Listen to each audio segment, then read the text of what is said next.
Welcome back. Welcome back to An Athlete's Journey. I'm your host, Travis Reed. Got a special guest over here, the king of NBA Twitter.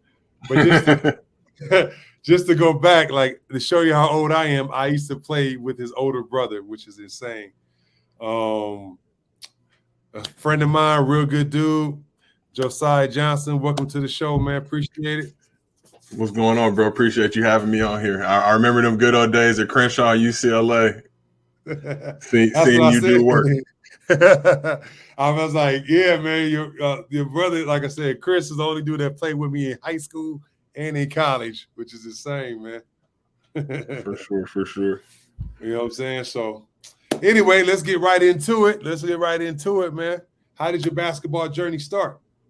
Being a Johnson in LA, your last name Johnson, you gotta be a hooper. That's just kind of what it is. So for me, I think so. My mom and dad got married when I was like 3 or 4. We were living on the East Coast. We moved out to LA from New Jersey when he got traded from the Bucks to the Clippers.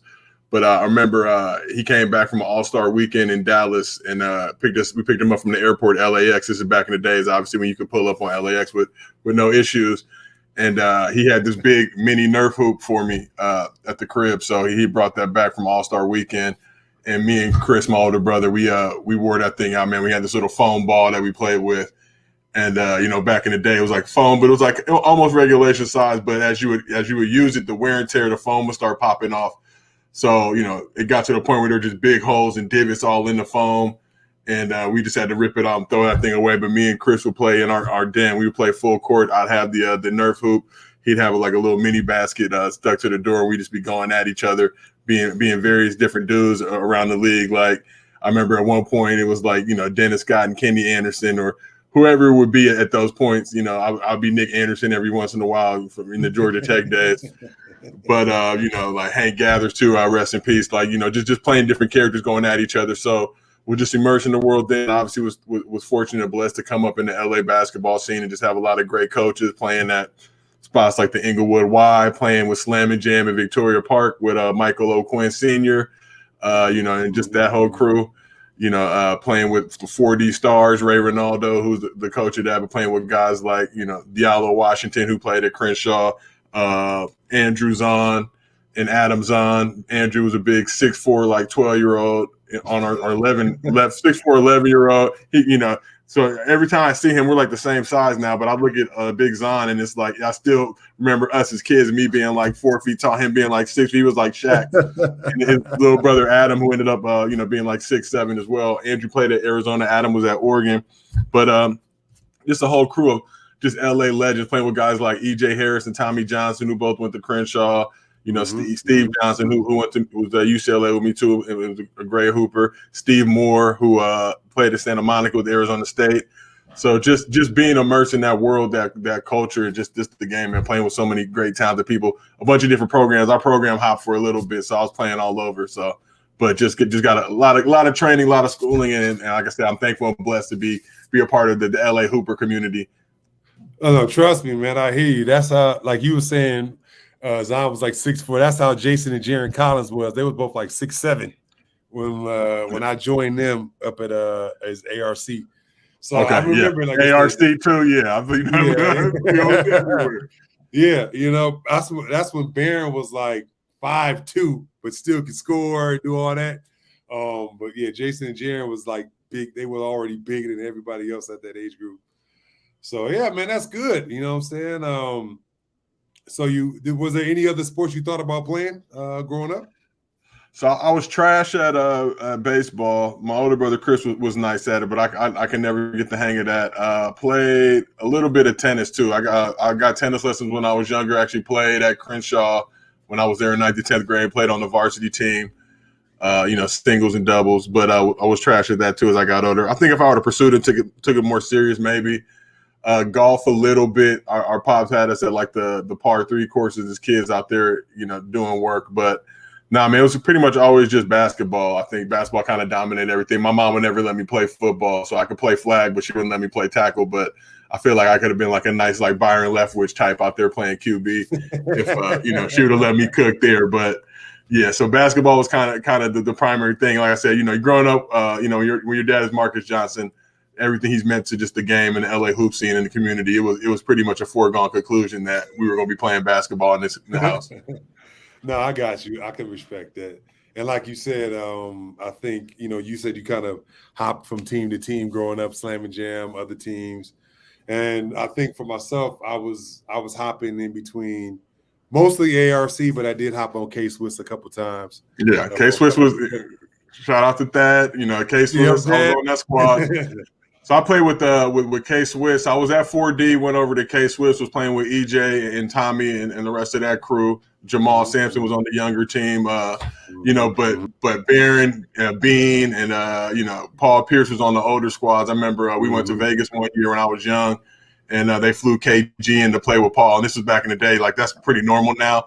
But I remember KG was even larger than life as a kid back then. So being like 11, 12 years old, seeing him in real life, just like, this dude that you've seen in the magazines and heard about, and just everybody knew who KG was. I think, just watching their games and watching them do work in Vegas and just looking at the older squad. And BD was on the younger team with Bean and that crew. So we would play our games and go see their games. And, this is the old days. We were staying at like, Circus and Janky hotels. Like now the Westgate, I think. But, staying at janky spots when we were kids, we didn't know the difference. Like for us, Circus was great because, at night, all the kids would go walk around. The arcade area. That's the only thing you do. And nobody really had no bread. So, if you had bread, if you were like a Paul Pierce or a BD, obviously you were getting blessed and laced and you had some bread to go play games and stuff. And even though my dad was in the league, he would just send me with like some food money. I wouldn't really have a lot to go move and shake with. So we just walk in circles, with every other team out there, just walking in circles, nothing else to do as kids. But, I remember those days. Those were the good old days. No, the funny thing is that's exactly what the first time I met your older brother was at Circus. I was in the 8th grade. He was in the 11th. And he came up to me. I was playing like NBA Jam or something. And he asked me, was I going to Crenshaw the next year? And I was like, yeah, I'm going. So, yeah, I remember those days. We stayed at Alexis Park. So it was even off the strip. He played with like Bob Gottlieb growing up and Doug and JR and the crew, but they would be at Alexis Park too. And that was baller status back then. Yeah, that's what we stayed. Like ARC was like, Alexis Park all the time. So that's what we stayed all the time too. All right. So you obviously playing in travel ball, you're growing up through travel ball. So in high school, was there any other choice besides the Shaw? So I was a late bloomer. I was at Crenshaw. I was like a 5'7" freshman. And looking back on it, probably should have stayed back, just to give myself a chance to grow a little bit. But ultimately, I'm not mad that I didn't. But I was like 5'7" freshman. So I remember trying to try out for the JV and varsity team, and I'm just getting smoked. And I'm over. I'm pudgy at that point. I'm a late bloomer, like I said. I barely had any, pubic hair or any of that type of shit. I'm just like a fucking scrawny little kid getting just smacked by these grown-ass men. They had like Big Ant Garrison and, all types of just legends. Akbar Gajah Miller was on the squad too, football and basketball. Just that whole crew. Bean was a senior my freshman year. So just seeing that whole crew, everybody treated me good, but it was just like, there was no way I was going to hang in Coach West's program. Grew a little bit my sophomore year, so played like sophomore as my freshman year, played JV my sophomore year. Then I hit a growth spurt. And at that point, the squad was just loaded. And it was way too many big dudes. It was like 5 or 6 dudes who were like 6'8", on the squad. And I wouldn't really got to play till I was a senior. So I ended up transferring. Basically, my older brother, Chris, went to Montclair Prep for 9th and 10th grade, Crenshaw for 11th and 12th. I went to Crenshaw for 9th and 10th, Montclair Prep for 11th and 12th. His coach, who was my coach in high, Bob Webb, who's a teammate of my dad at UCLA, and ended up getting the head coaching job back. Was like, look, you come out here, I'm going to let you play the whole game and kind of really be able to do whatever you want. So that was too hard to pass up. So I made the trek. It was crazy. It's kind of like, you watch the show All American, kind of doing the All American thing, going from Crenshaw to prep, going to school, people like Nicole Richie and just, all types of just legends on the Montclair Prep side and just being on that campus. But it was a little culture shock, but definitely a great experience. And I'm happy I was able to do it. No, definitely, man. Like I said, I think that's the good thing about it. My dad had to do that to me because I went to Crenshaw, obviously with your brother, won state and won all that. And my dad took me out, and I was like so upset, man. Like, crying like he took me out and brought me out to Fontana. And I was like, Dad, ain't no scouts going to see me in Montana. He was like, Fontana. I was like, that's even worse. I ain't never heard of no Fontana, man. High, so you already know. That's the funny thing. I was about to go there with Corey. He was a junior. I was a senior. And I'm sorry. He was a senior. I was a junior. And then I'm going to the other school in Fontana with my cousin. So, whatever school my cousin was going to, that's A.B. Miller. Yep, I already know. I was going to say, hey, you're right. I'm out here messing up, but I know it was one of them A initial schools, A.B. Miller. Yeah, it was like when I was there, it was only like 4 or 5 years old. It was built like in 91, 92. So like, we literally was like the brand new kids when I went out there. And so, man, like I said, I thought Corey he gets mad at me all the time talking about, we could have had a dynasty, man, but you messed it up, you and your cousin. But anyway, so you go to Montclair Prep, but obviously your game develops. You become a good player. Was there any other schools besides UCLA recruit you? Yeah, so I was getting heavily recruited by a bunch of Ivy League schools. I was actually going to go to the school called Brown in Providence, Rhode Island, just because of the bread factor. They basically, it was an Ivy League school. And basically it was like, if you come here, you're going to be making like 150 racks, 200 racks out of college. You can pick your own class schedule and all this other stuff. But thankfully it was there. And then also Xavier in Ohio. So Skip Prosser, who rest in peace, who was a coach at Wake Forest, I believe Coach Chris Paul over there, he was recruiting me kind of heavy. And I was thinking about following that same Austin Crozier trajectory where Austin went to Crossroads and ended up going to Providence just to get out of LA, get away from everything, be able to really just concentrate and work on your game, going to a spot that obviously isn't as turned up as LA.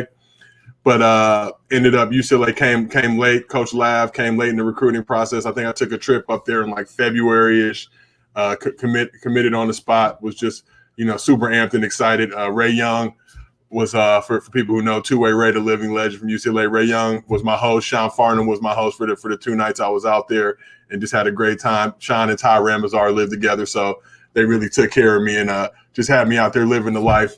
And just you couldn't pass up being a Bruin. All right, trust me, I hear you, man. I mean, my last, my top 3 was UCLA, Arizona, Long Beach State, and I committed to Arizona when Herrick had his little, run in with NCAA, and I thought I was going to end up going to Arizona. Then Lav came back, was like, "Trap, we want you." I was like, "Done deal." UCLA was always the school. I know if they was going to recruit me, I was definitely wanting to go there. But let's rewind right quick. I didn't get a chance to ask you, obviously going from Crenshaw to Harvard-Westlake, Montclair Prep. What was your biggest triumph, your biggest victory in high school? Man, just I think I was honorable mention, USA Today All-American. So just doing things like that, man. The squad was okay. We weren't great, but we got things done. But I was able to average, I think my senior year, like 24 and 13 or something like that, and just put in a lot of work. It was still kind of growing and developing at that point, but just to be on that team full of dudes, man, we had a lot of great dudes there. We played against a lot of solid teams, a lot of guys who went on to college and the league and stuff. So just being a part of that, man, and being at Crenshaw, the same thing. Like, it was just a tremendous experience playing under Coach West, Mo Duck. This was when I was at Crenshaw. Coach West actually, he was coaching varsity obviously the whole time. He wasn't really messing with JV for a while, but he came back and coached JV when I was there. So he basically did the double duty, was coaching JV and varsity at that point. But just being around those guys, and I think they won state the 2 years I was there, if I'm not mistaken. But, guys like Bean, Kevin Bradley, who's one of the best leaders, got to give it up. But, yeah, for me, it was just honestly getting that scholarship to UCLA and being a part of that squad and being able to play with Coach Webb and then Coach Greg Patterson and Howard Abrams, who took over the following year, and just being able to ball out, and then ended up being played in an All-Star game, Battle of the Valley, which is legendary around these parts. Played at CSUN, ended up being MVP of that game, hit like 4 or 5 threes in the game, just went ham. Had some of the UCLA coaches in the crowd, so that was a great feeling as well. Just kind of getting ready to go to Westwood after my high school career was over. Okay, well, that's pretty good. Like I said, that's real good. I wanted to ask you that. I forgot that. I was like, oh man, let me ask him about his biggest triumph. So you're on, obviously, UCLA, where you got all this tradition, all this pressure from being, not only Marcus Johnson's son, but Chris Johnson's little brother, and all these expectations, right? So how was that first year of college? So first year was kind of trash, to be honest with you. I ended up I had a stress fracture in my foot early in the season that I feel like it kind of derailed the whole rest of my college career. I was out for like 2 or 3 months. Obviously, this was like first practice. Ended up hurting my foot. Ain't gonna call out no names or anything, but the foot felt messed up. I'm telling the training staff that, and they kind of had me like put like the little metal thing on my shoe and go out there and keep practicing. And I think it probably made it a little bit worse. So I ended up missing like 2 or 3 months from that first season, put on a little weight, and from there was just trying to play catch up. So I ended up redshirting my whole first season, and then for the rest of it, it's kind of I always tell people like you come out there with huge aspirations, but then I'm playing on the squad. I ended up playing with like 13 or 14 pros, and you could definitely see the difference between the pros' bodies and my body. So playing with guys like Dan Gazarich, Matt Barnes, playing with guys like Earl Watson, Jason Capono, Trevor Ariza, Dijon Thompson, Cedric Bozeman, all types of just legendary dudes, but kind of found my place in the pecking order. And do I wish I would have played more? Yeah, of course, but that wasn't the journey that my basketball career was going to be on. But just really tried to excel as much as I could, try to be as good of a role player as I could, try to excel in the classroom. I think I won like the academic award 2 or 3 times. We really just try and kill it in the classroom, raise the team GPA up. But being on that squad with Coach Lavin and Ben Howland, who took over after Lav got let go, just being around those guys and being a part of that UCLA fraternity and basketball brotherhood is something I don't ever take lightly or take for granted. No, that makes a lot of sense, man. UCLA is like a different level of basketball especially on the West Coast. Like it's like you got all these legends from the back in the day. You got legends currently, and usually if you're playing at UCLA, you got 1 or 2 NBA guys that you're playing with minimum every year. Yep. And in the 2 years I played with eight NBA guys, and obviously myself and Billy playing overseas. So basically 10 professionals in just the 2 years I played. Like you said, Earl, Barron, Jerome, Dan, Matt, Toby, JR, Jelani, and then me and myself and Billy. Me and Billy got rest of soul, played overseas. So yeah. Definitely understand that. So your college career, I know you wanted to play more. You played obviously 4 years at UCLA. You graduate. Now, what happens after that? So I had the option. So my grandmother is from France, so I had the option to get French citizenship. Could have probably played over there, played pro a little bit, but I'd seen just the way my older brother Chris, who would bounce around. He played in like 6 or 7 different countries. He'd be gone 7, 8 months out the year. He would come back summertime. We'd be able to get the work in. But then it was always just like, yo, I'm going to Lebanon. I'm going to Qatar. I'm going to Turkey. Or I'm going to Russia. And it's just like, and this is back in the day. We didn't really have technology like we do now. We had email and stuff, so we could communicate through email. But he was a lot more, I'm more introverted than him. Like, so he can go pretty much anywhere and just become the man. Like he could be, he'd come back telling all these legendary stories from everywhere he'd be at. And I'm just like, I would be listening like, ooh, I don't want to be in no foreign country. I don't speak the language and I'm by myself for 7 months out of the year. That just sounded terrible to me. So I ended up going just a different path, started working in production. So started working at Fox Sports out here in LA on the Pico lot, Fox Studios. So was working there, working in the highlight department on the 5th floor, cutting all types of crazy highlights. So it'd be like basketball and cool sports, but then it'd also be like NASCAR, hockey, a little bit of everything, but getting cultured in a bunch of different sports and working with all the different, this was back in the day when Fox had all the regional networks. So, FSN Arizona, FS Southwest, and they still have some of them now, but they were a lot more, spread out with their RSNs, with their regional sports networks. And did that, then started working at NFL Network. So I started working at NFL Network like October. That's funny, it's almost like close to the anniversary. I think October 24th, 2005 was my first day at NFL Network. Started working over there, maybe it was the 17th, I don't even remember, but started working over there 1 day a week. Then that eventually expanded to like a full production assistant job there. was at NFL Network for like 10 years. So it was a part of just like the full expansion of the network. So 2005, I think people don't remember, but it was a super small outfit at that point. We might have had like 30 or 40 employees on the production side.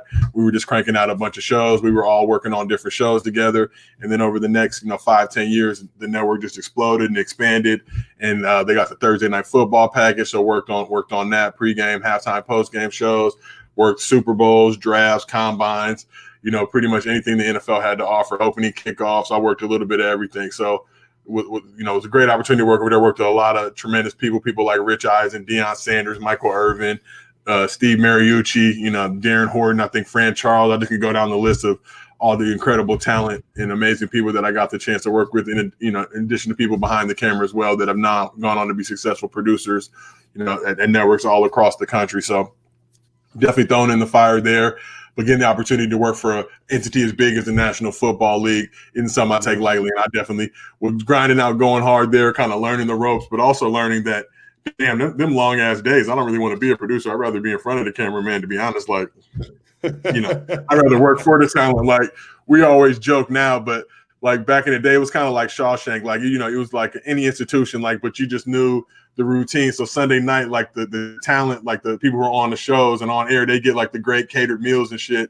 So we'd have to basically wait. I knew like right when their show went on, I could slide in the talent room and just get a nice, snack off their food, get all their stuff. But I became cognizant when everybody's meals was coming in, all the different departments, and it became a running gag between all of us lower level people who are only making like 20, 30 grand a year. They're making like 500 grand to $1 million. Like, I'm at least get some snacks, get some good food out of this thing. And I'm going to make sure. Same thing in college. College, you learn the hustles. You learn, like, okay, you can go whatever, get somebody to swipe you with their Bruin card. Towards the end of the quarter, if people got the extra swipes on, you ask the right person, they're going to get you a swipe or get you, you can get the cases of soda and all that other good stuff. So you can go ahead and snack some sodas, whatever you need, some snacks, just to be able to get through. But so it was great working there, man. Ton of great people I'm still friends with to this day, and I'm super thankful for that opportunity. Okay, so you actually knew when you were in college. Did you dib and dabble in college a little bit before you went to production after?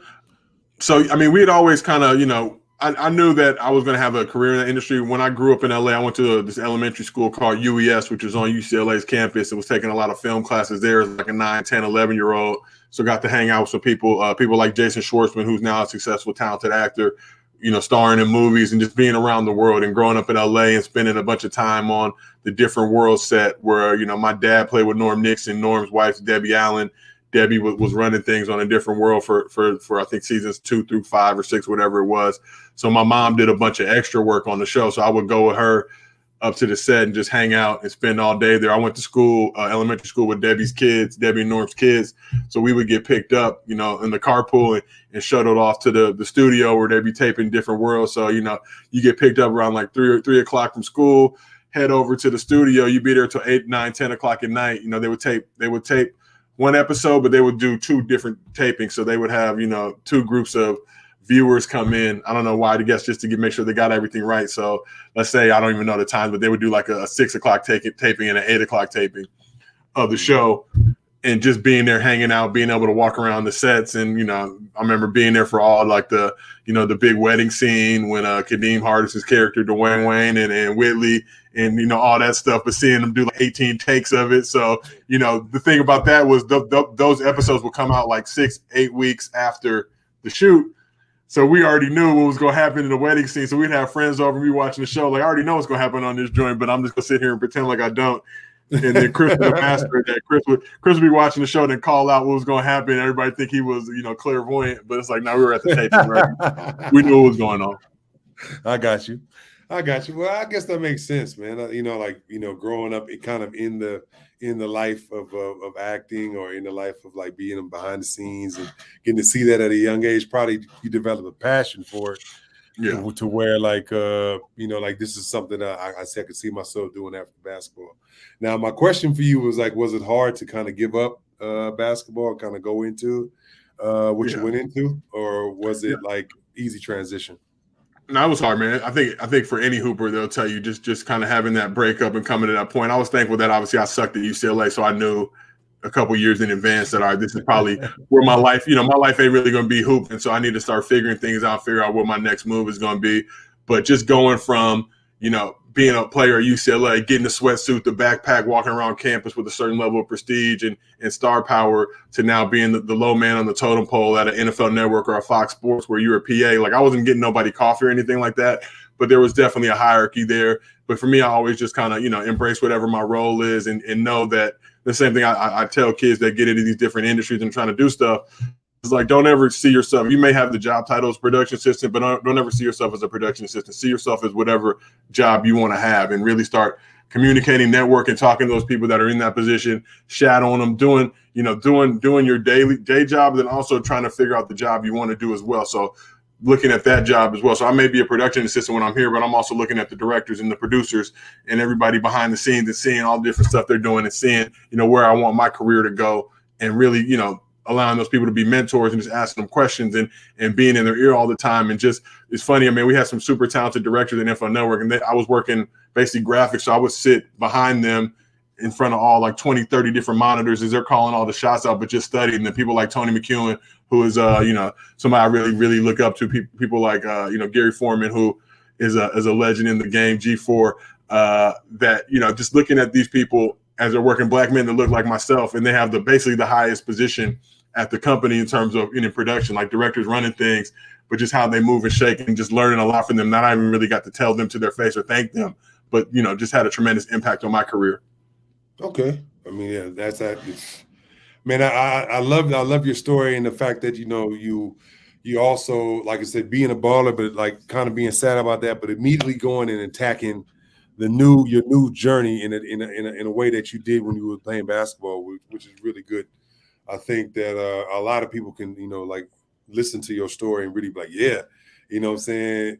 Josiah did his thing, and he played at the highest level of basketball and still was able to, transition to a great after career, man. You know what I'm saying? That's crazy. I'm just so like I'm big, so I look like I played in the NFL. So and they gave us, anybody who worked in the NFL, they gave us these ID cards with like our name and our, it had like the official NFL logo and everything. So any Super Bowl week, whatever city we pull up to, I would just pick the worst team in the league that year. So for the longest time, I would tell people I was a tight end on the Cardinals, third string, whatever. But we've been able, I flashed a little ID card, get in the club, do all kind of stuff. Then the Cardinals actually got good and went to the Super Bowl, so I had to switch it up. I couldn't use the Cardinals no more.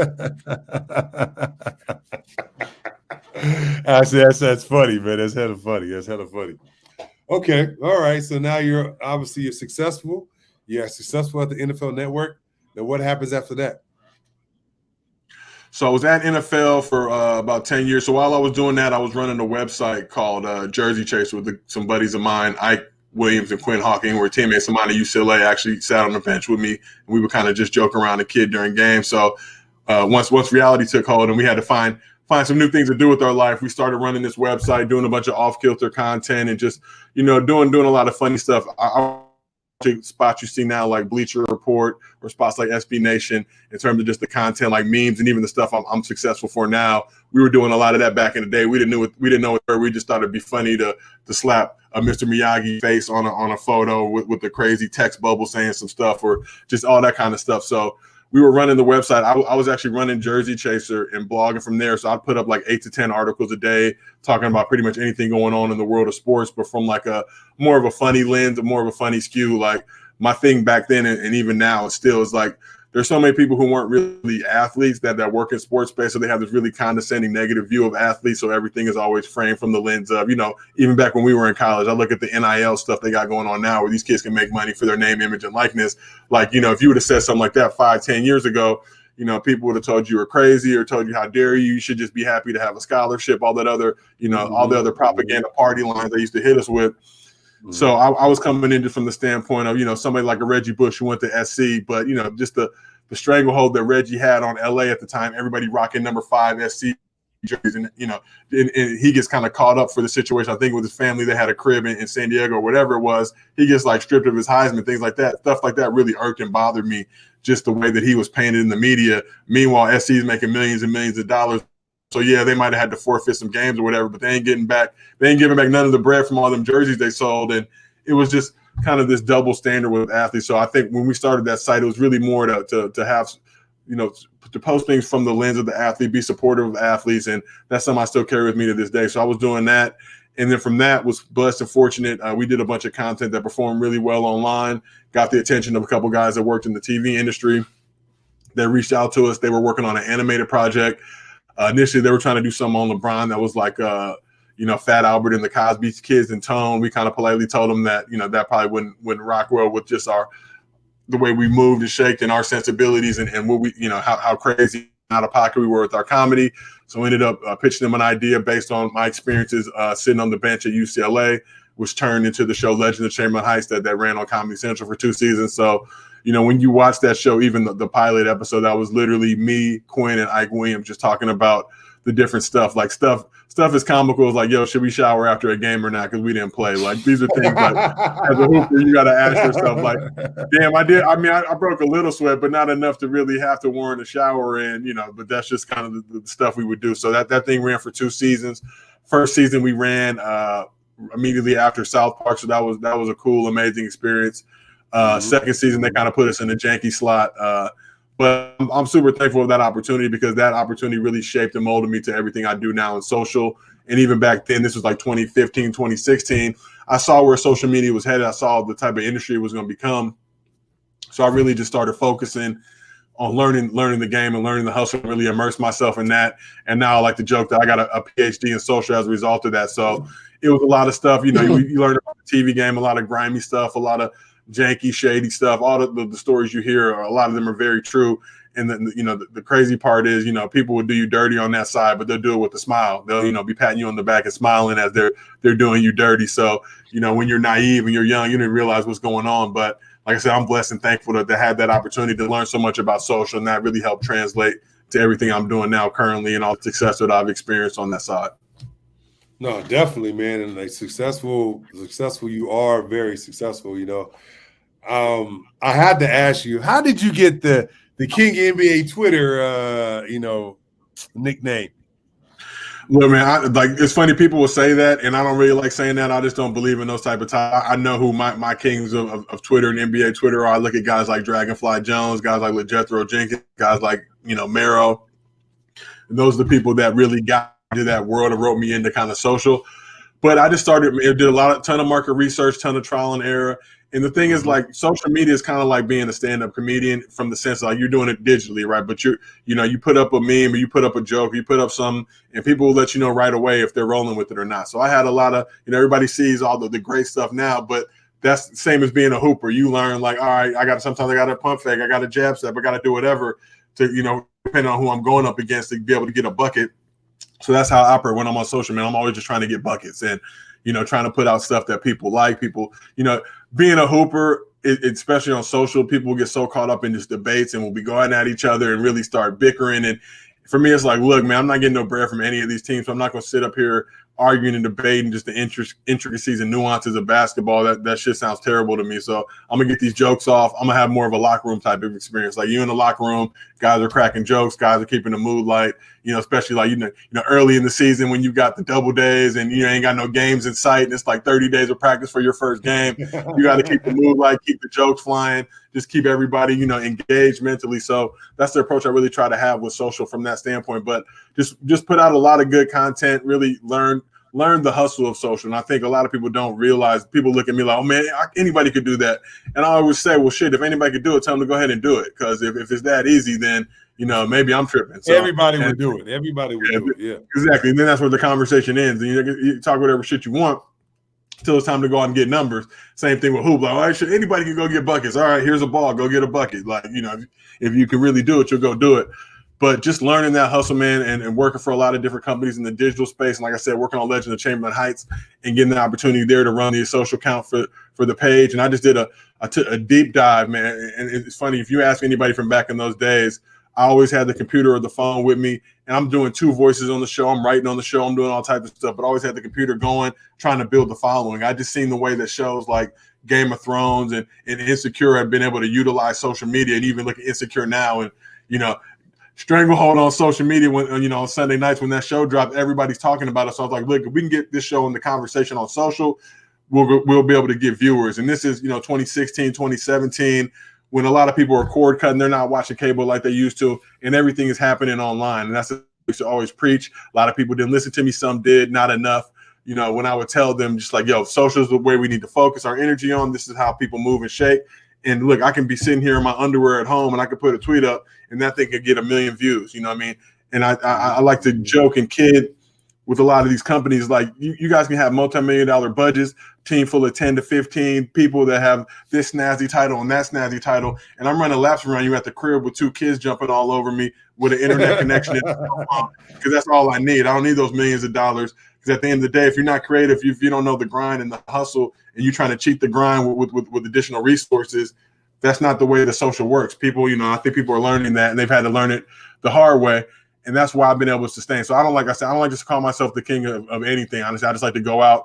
And I believe once you start drinking your own Kool-Aid, believe in your own hype, that's when you set yourself up for failure. That's when you set yourself up for a fall. I watch a ton of mob movies and Game of Thrones and King movies. As soon as people start patting themselves on the back, thinking shit is sweet, that's when they get knocked off. So for me, I always just keep the grind. I really appreciate when people say that. I have people like LeBron James call me the GOAT, and I think LeBron is the GOAT of basketball. So to hear LeBron call me the GOAT of what I'm doing, honestly, means a tremendous experience, but also just taught me to lock in and grind even harder, man, because I'm just trying to be able to support my family and also just pave a trail for other people who look like me, look like us, to be able to get into this game and realize that you can be super successful and you don't have to look a certain way or have gone to a certain school or, all the other stuff traditionally that we as Black people in America have dealt with to be able to thrive in a social setting. Once you hit social, it's all hands on deck. It's millions of people going at each other, and it's kind of the cream is going to rise to the top. So I always just try to be that cream and try to keep rising.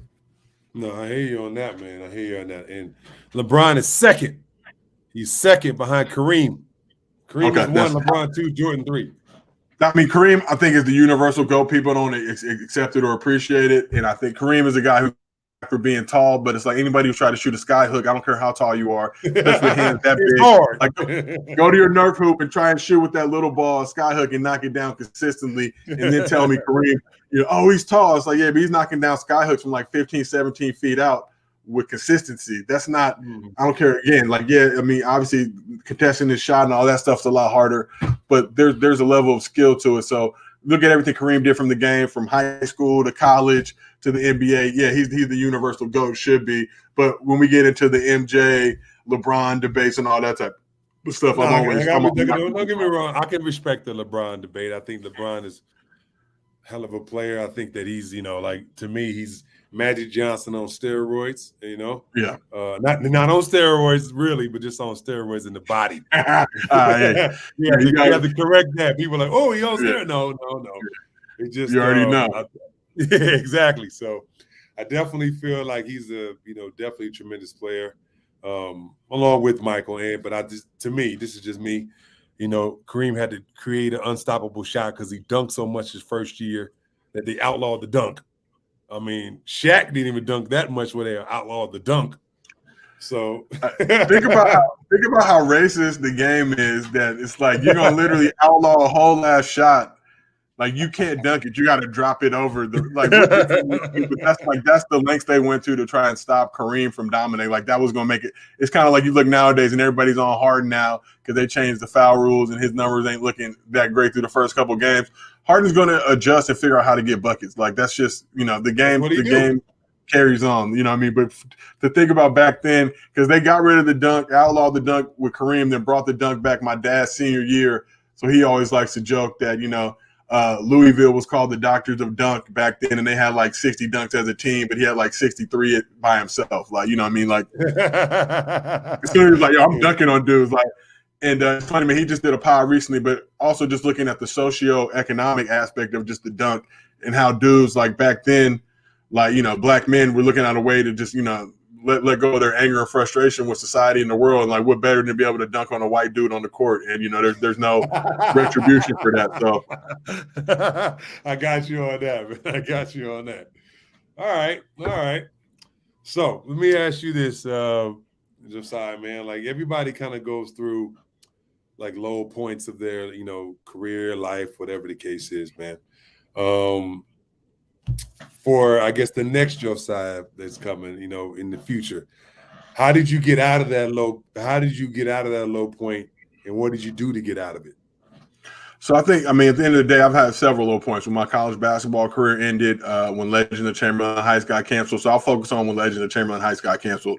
Because it's funny, man, I did so much work, and I feel like I grinded so hard for people who could give a fuck about me. You know what I mean? And once you kind of realize that, once the show gets canceled, the phone stop ringing, people stop rocking with you, start, shitting on your name and hating on your shit, and that gets back to you.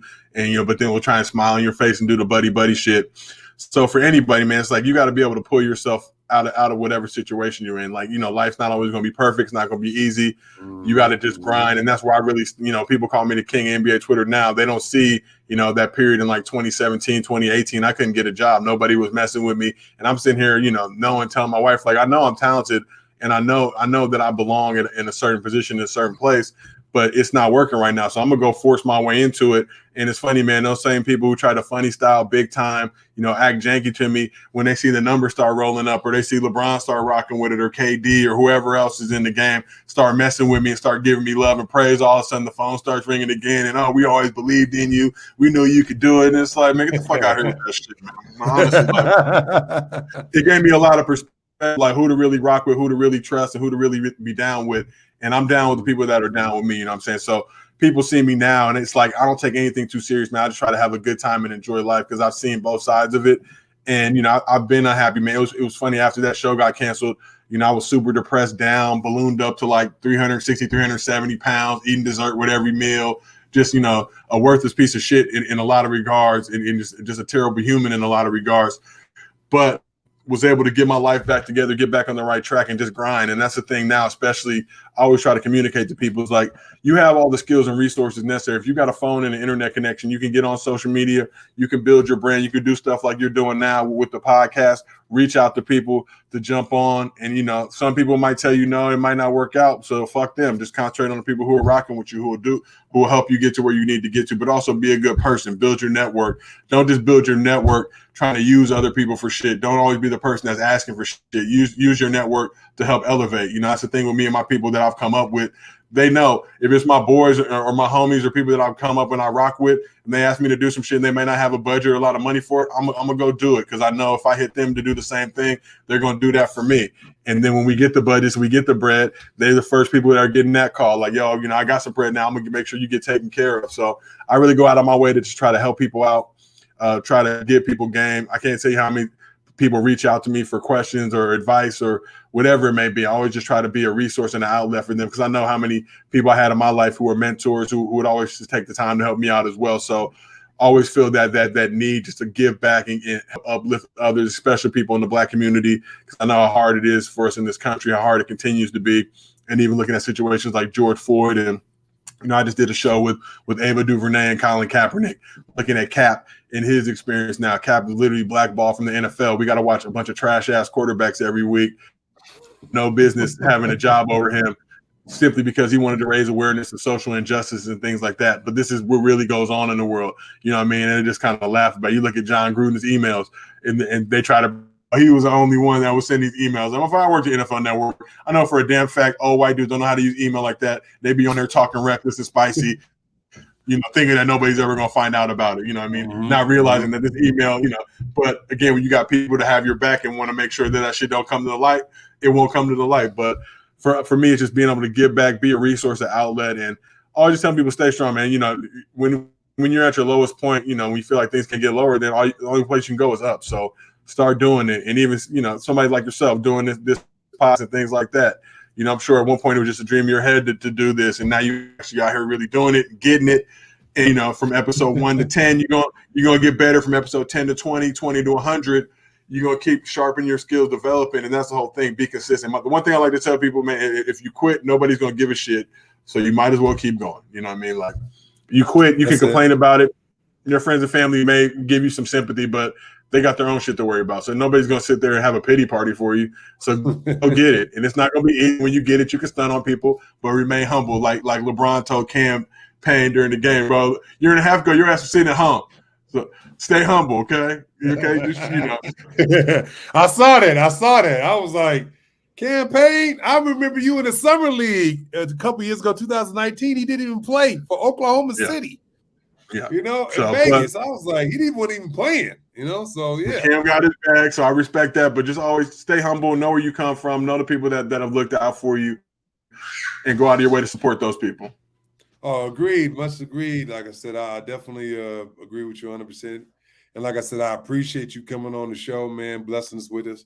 I was like, man, I love, like I said, I got mad love for Josiah, and I got mad love for his older brother and his pops. So like, I was like, I'd love to get on, like every time I look on NBA TV, there's something about Josiah Johnson, like, some quote he didn't put up. I'm like, he doing his thing, man. He definitely doing his thing.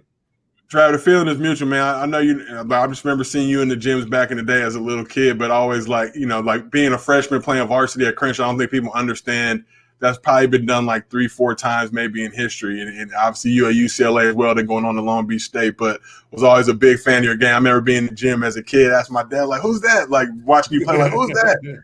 He's like, oh, that's Travis. I'm like, damn, like, how are you that young just balling like that? That nice, but always had a tremendous respect for you as a person in your game, man. So I'm happy. I know it took us a little while to get this thing going, man. I kind of was funny styling you a little bit, but just know I was always going to do it, and I was always going to jump on. Sorry, the schedule got a little hectic, but No, it's all good. You come on before your brother, and I've been with your brother, in high school and college. So he gonna do it too. So shout out Chris, just letting you know, your little bro came on before you. All right, Josiah, man. Like I said, I appreciate you coming on. Tell the world what show you're doing now. What's going on with you now? So you can catch me on the No Chill with Gilbert Arenas podcast, co-hosting with Gil. Gil's a true legend, man. So make sure you plug in, tap in with that. We always got great guests and just great basketball conversation. Catch me hosting Out of Pocket with the good folks at Wave TV on their channel at Buckets. So at Buckets on IG and Twitter. Make sure you check out Colin in Black and White, coming out Friday, October 29th on Netflix. Definitely peep that. 6 episodes. I was blessed and fortunate to be able to write one of those scripts, and make sure you support us so we can keep these bags flowing in. And you also catch me on NBA Twitter Live with the folks at Twitter and Turner Sports. So appreciate everybody. Everybody that comes in is a blessing. I appreciate it. I'm just going to keep grinding, man, and keep trying to be a good example for the next generation. Agreed. Like I said, I think that you are like a good example. And it's a great example for, like I said, the next generation of college athletes, like just to show you that even if you stop in college, you can go into something and be super successful in that way. I think a lot of us, we struggle with like the after basketball or after whatever sport ends. And we're not knowing what the heck we're going to do. You just kind of like, man, I don't know what I'm going to do. I remember excuse me, when I was retired from overseas basketball, I was just like, I got a son. He's 3 years old. I got to figure out how to feed him. I don't know what I want to do. I don't want to necessarily coach or train, things like that. But you already know when if times get super tough, you can always get your ass back in the gym. And that's the thing as a hooper, you always like, hey, I may not want to do the training, but at the end of the day, if push comes to shove, I can get back in the gym and teach the kids how to do the micro drill or whatever. Get something, right? Something. If it comes to that, you know what I'm saying? But luckily it hasn't went to that yet. I think I'm more like yourself, like to be like the talking, like getting to know people like on this kind of level, where it's like a one-on-one conversation, things like that. I really enjoy like doing that, hearing people's stories, like it's fun to me. But like I said, thank you, my bro. I know you busy, super busy. So like I said, thank you for blessing us for this time. People, everybody know he actually has a game in about 10 minutes. So I got to let him go for sure because he's always working, always busy. Always getting these flares out. But I appreciate you, bro. Thank you so much for having me. Hope I can jump on soon after Chris jumps on. Hope you get pops on. Oh, man, too. Yeah, that's what I said, man. Get Chris on, get everybody on. Like I said, I love to have everybody on. Share stories, man. Like I said, I got mad love for you, your brother, and your pops, man. I appreciate you, bro. All right, peace.